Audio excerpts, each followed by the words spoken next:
Well, hello, everybody. Today I'm joined by Professor Bart Ehrman to discuss his course, The Genius of the Gospel of Matthew, What Scholars Say About the First Gospel. The link to purchase the course will be in the affiliate link in the description below. So, Bart, thank you for joining me today. Yeah, thank you for having me. So, what is this course about? Right. So, Matthew is the most read book of the New Testament around the world, as it turns out, and one of the two most read books of the entire Bible, next to the book of Psalms.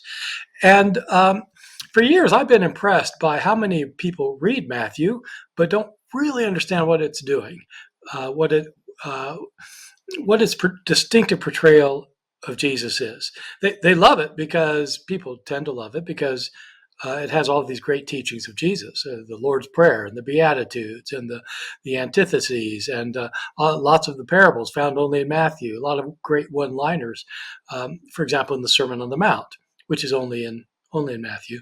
But people don't really see how Matthew is doing it and what his distinctive portrayal of Jesus is. And so my my course, so it's an 8 lecture course, and I'm using the course to try to explain why Matthew's account really is brilliant and in ways that most people don't see. What is so ingenious about Matthew's Gospel? Well, there are lots of things that are really puzzling that you've got to be a genius to figure out. In fact, I'm not sure I figured them all out. But one of them is that people typically call Matthew the most Jewish of the Gospels. And in some respects, that's absolutely right. The gospel goes out of its way to emphasize the Jewishness of Jesus, particularly with the way that it says that he fulfills what the prophets proclaimed. And so, time after time, Matthew will report something and say this is to fulfill what the prophet said, and then it explains why he's born in Bethlehem, or why he's born of a virgin, or you kind of go down the line of things that he does that the prophet said, and so Matthew's emphasizing the very strong connection of Jesus with Scripture, but also with the entire Jewish tradition. So you have that on one hand. On the other hand, many people consider Matthew to be one of the most anti-Jewish gospels, uh, where he blasts away at his Jewish opponents, and at one point he seems to malign the Jewish people, not just the scribes and Pharisees. And so, what one really interesting question is, how does he do both? How is he the most Jewish and the most anti-Jewish gospel at the same time? Well, he pulls it off, and so I'm going to be trying to explain how he does it.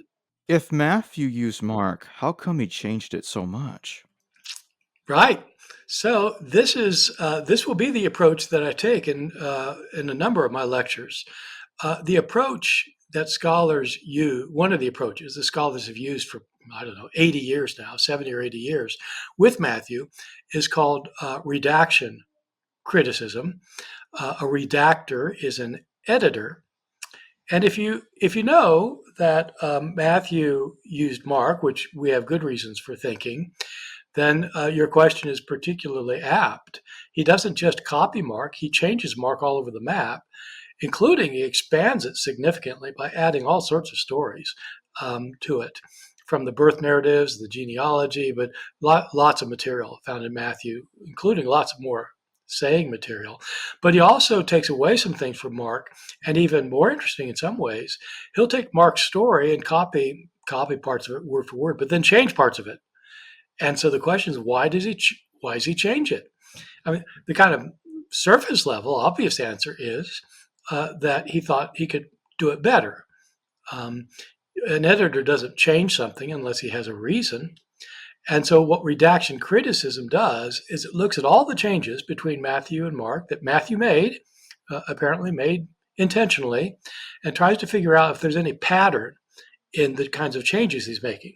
Because if you can see a pattern, then you can see the kinds of things that he's most interested in. What are his vested interests, and what's distinctive about this portrayal versus the one in Mark? And so a number of my lectures are dealing with that in order to show how Matthew creates a very different, in some ways, a very different view of Jesus, while maintaining many of Mark's own emphases. So how does he have it both ways again? And yeah, so I mean, the short answer to your question is he thought he could make it better, or at least different in ways that he thought were significant. Why does he bother providing a genealogy to Jesus when Jesus isn't even part of it? I know it's a problem, right? So he traces the genealogical line of Jesus, and it's how he begins his gospel. The first verse, second verse, the first verse says that Jesus is the son of David, the son of Abraham, and then Matthew shows it. He starts with Abraham, the father of the Jews, and that's surely significant. Why there? Why does he start with Abraham's grandfather? Why the father of the Jews? Well, you've got to figure that out. But then he traces the genealogical line down to King David, then down to the Babylonian captivity, then down to Jesus. And so it's this entire genealogical line of that is down to Jesus, except it doesn't actually go to Jesus. It goes to Joseph, who is not Jesus' father. And so the whole thing is Abraham was the father of Isaac, Isaac was the father of Jacob, and it goes on father to son until you get down to Joseph. Jacob is the father of Joseph, and then Jesus is not the son of Joseph. It says that Joseph, who was married to Mary, from whom Jesus, the Christ, was born. Well, so Jesus is not even in the genealogical line. So why would you have a genealogy of somebody who doesn't belong to the genealogical line? It's a great question, and it's one of the things I deal with in the course. How do you explain this? And surely Matthew noticed, and so you would think. And so what's he have in mind? Yeah, good questions. Does Matthew misquote the Old Testament at times? Ah, right. Well, a minute ago I said that he'll quote a passage from one of the prophets, like from Hosea chapter 11, verse 1, which says, "Out of Egypt have I called my son." Now, in Hosea, the Old Testament prophet, the prophet's not talking about a future Messiah. He's talking about the children of Israel, the Son of God, the children of Israel, who comes out of Egypt at the Exodus. And Matthew says that it's talking about the coming of the Messiah. Out of Egypt have I called my son, because when Jesus is born, his father, stepfather or whatever, adopted father, Joseph and Mary take him down to Egypt to escape the wrath of the King Herod. And so he comes out of Egypt to fulfill the prophecy. And so Matthew's making the prophet say something that the prophet probably wasn't talking about. And so is that a misuse of Scripture? Making it say something it didn't really mean? Or when he says that Jesus was born of a virgin because the prophet said, "A virgin shall conceive and bear a son." What do you do with the fact that actually in the original Hebrew of Isaiah chapter 7, it doesn't say that? It says, "A young woman has conceived and will bear a son." It doesn't appear to be even talking about a virgin. And the woman it's talking about, who isn't said to be a virgin, is already pregnant. So it's not talking about some kind of future thing to happen to the Messiah, but that's what Matthew quotes. And so one of the really big issues is figuring out what Matthew means by this. And in some ways, it's one of the ways he applies his genius. You might think he's just a bungler, right? I think, oh God, this guy doesn't even know what the text says. But in fact, when you see how he does it and what he means by this is to fulfill the prophet, he actually means a couple of different things by that. And I devote a lecture to that, to try and figure out what he means by that. And is he misusing the Bible? Is he actually misquoting the Bible? How's that work? How are we supposed to understand the Sermon on the Mount? Right. Well, it's only found in Matthew. Many people don't realize this. It's in chapters 5, 6, and 7 of Matthew. And one of the things I point out in one of my lectures is that the Sermon on the Mount comes at the end of a sequence of events that in Jesus' life that reflect closely events that happened in the life of Moses. From his miraculous birth, his being hidden, his being in Egypt, his going through the water, his being in the wilderness for 40 days or 40 years. It's all like connected with that. And then, so it's only in Matthew. Only Matthew, the beginning, reflects the life of Moses.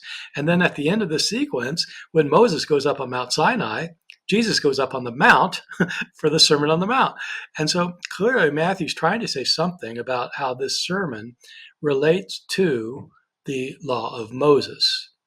And you have to understand that to understand this sermon, particularly because of a couple of verses that most people read over and don't pay any attention to, which I pay a lot of attention to in this course, which is in chapter 5, verses 17 through 20, where Jesus insists he did not come to do away with the law of Moses.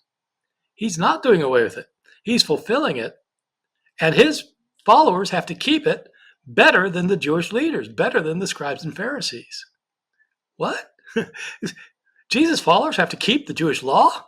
I thought Jesus was getting us beyond that. Nope, not for Matthew. and elsewhere in Matthew too, in chapter 23, where he says you're supposed to do everything the Pharisees tell you to do. just don't practice what they do. So they don't practice what they preach, but you should do what they preach. What? We have to follow the laws of the Pharisees? So one of the mysteries of Matthew is figuring out how could that be that Jesus thinks you need to follow the Jewish law.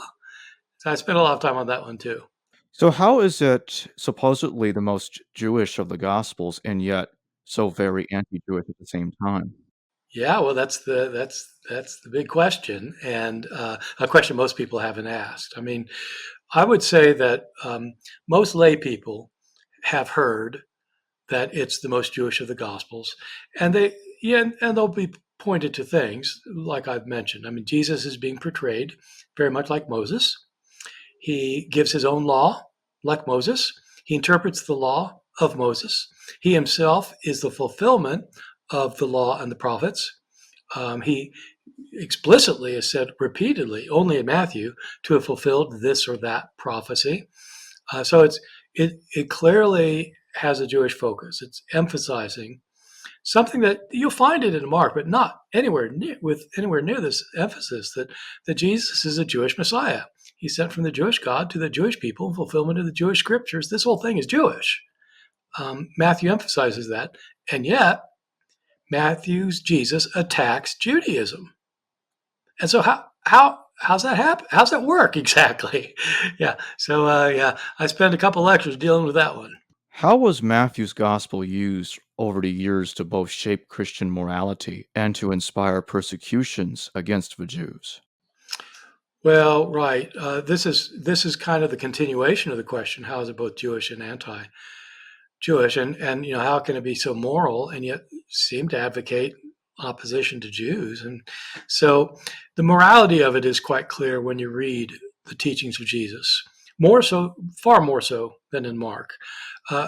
Matthew has a lot of ethical teachings that are not in Mark, especially as you mentioned in the Sermon on the Mount, where Jesus tells his followers what they have to do in order to be right with God to inherit this coming kingdom. God is sending a kingdom to earth, and people need to be ready to enter it, and it involves correct behavior. Jesus insists that those who love their neighbor as themselves and love God above everything else, they're doing what the law commands. And that the entire law and prophets hangs on the idea that you should do unto others as they do unto you. It's the golden rule found in Matthew. And so it does insist on a very high level of morality. At the same time, Jesus himself is quite opposed to Jewish leaders. And at a critical point in the gospel, Matthew blames the Jewish people, not just the crowds at Jesus' trial, but the entire people, for calling out for Jesus' blood and for taking the responsibility for his death and passing on the responsibility to their descendants. The entire people, Matthew 27, verse 25, the entire people cry out to Pilate, his blood be upon us and our children. That was used for hateful anti-Jewish and then anti-Semitic purposes over the years. And so how is it that Matthew is both insisting on adherence to Judaism and in opposition to those who are Jews? So, he seems to do both, and part of my course is trying to figure out how he pulls it off. And in my final question, some think that Matthew's agenda to include a nativity story and an infancy story similar to Luke's. How does one establish that despite those somewhat similar stories but very different stories, that Matthew and Luke are independent of each other? And lastly, when was Matthew's gospel written? So, yeah, I've always thought it was a little strange, frankly, that some scholars, some of whom are good friends of mine, think that the fact that they both have nativity stories in itself shows that Luke probably copied Matthew, because they both have Jesus born of a virgin in Bethlehem. Okay, good. I think it's remarkable, though, that's evidence that one of them used the other, because these are common themes in Christianity. These aren't like things that only one person ever thought of before. And the evidence of that is that when Luke tells the birth story, the infancy narrative, every story is different. And not only that, when they have similarities, they don't have word for word agreements. What would make you think that one author is copying another? Well, if they have like same sentences here and there would help, or like the same story would help. They just have these basic themes in common. I think clearly they weren't copying each other. They had both heard these themes. Jesus was born of a virgin named Mary. His adopted father or some kind of father is a guy named Joseph, and born in Bethlehem. And I mean, beyond that, you're really kind of digging deep to find many similarities between these accounts. And so for me, it's pretty obvious that nobody's copying somebody. As to when Matthew was written, since it's pretty clear that Matthew was copying Mark, I think it almost certainly had to be written after Mark. I think both of them had to be written after Paul, because Paul doesn't seem to know these stories or hasn't heard of them. So I suppose they must be written after Paul. But there are good indications in Mark itself that Mark was written after the temple in Jerusalem was destroyed in the year 70. I give the evidence for that in my talk, and I show why it doesn't look like Mark is just based on some prophecy that it would be destroyed. It looks like Mark actually knew it was destroyed. So that's common. That's a common view among scholars, and I think it's right. Matthew probably copied Mark. I think that's right, which means that if Mark was sometime soon after the year 70, say, Matthew had to be after that. Matthew appears to have used other sources that were in circulation. So usually scholars date it to the 80s. It might have been a bit earlier, might have been a bit later. Normally people think of it as about 55 years after Jesus' death. And I have no reason to think that that's wrong, and it seems approximately right to me. So once again, everybody can find the affiliate link to purchase the course in the description below and also in the pinned comment, so check it out. Thank you for joining me today, Bart Ehrman. Okay, thanks for having me. Hello viewers, thanks for watching this video from the History Valley YouTube channel.